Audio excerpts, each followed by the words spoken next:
The first question: why is love so painful?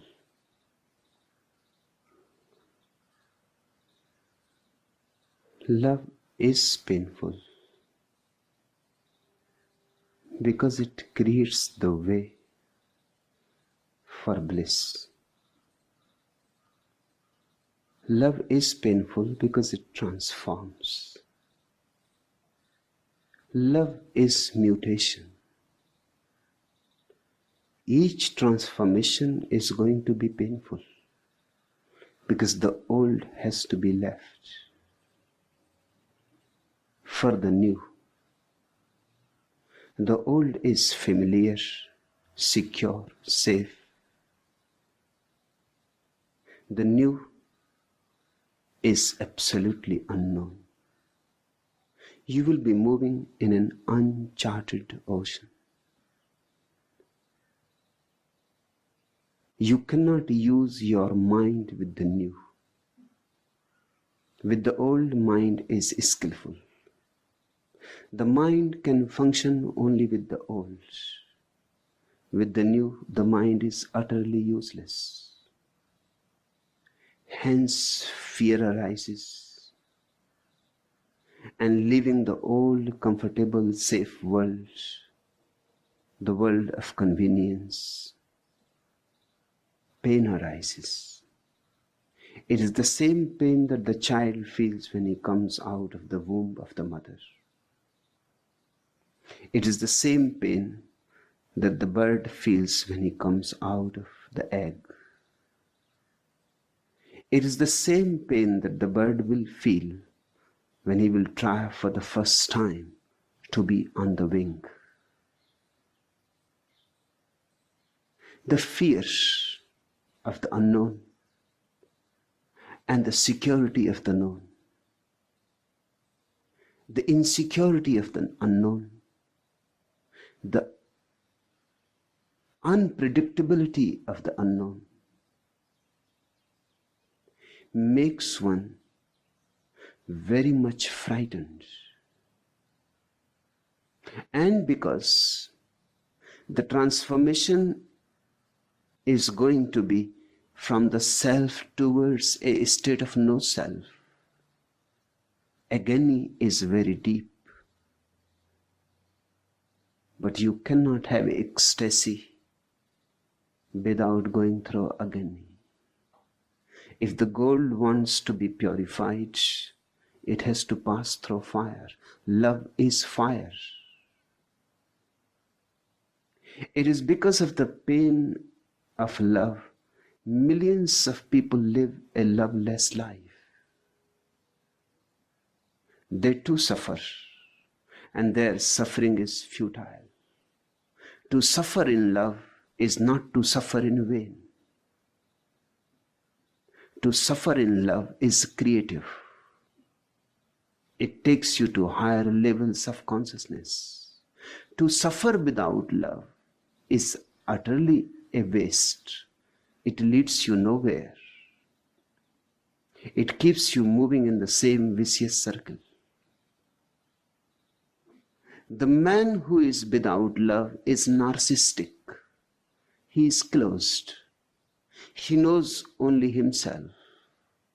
And how much he can know himself if he has not known the other. Because only the other can function as a mirror. You will never know yourself without knowing the other. Love is very fundamental. For self-knowledge too. The person who has not known the other in deep love, in intense passion, in utter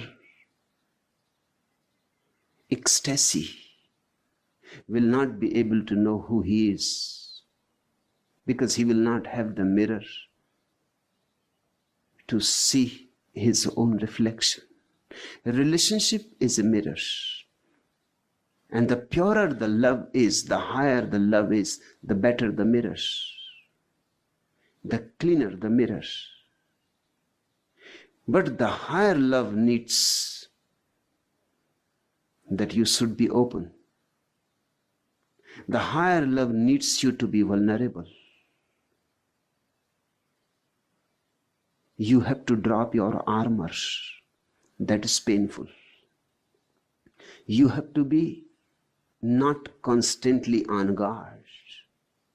You have to drop the calculating mind. You have to risk. You have to live dangerously. The other can hurt you. That is the fear in being vulnerable. The other can reject you. That is the fear in being in love. The reflection that you will find in the other of your own self may be ugly. That is the anxiety. Avoid the mirrors. But by avoiding the mirror, you are not going to become beautiful. By avoiding the situation, you are not going to grow either. The challenge has to be taken.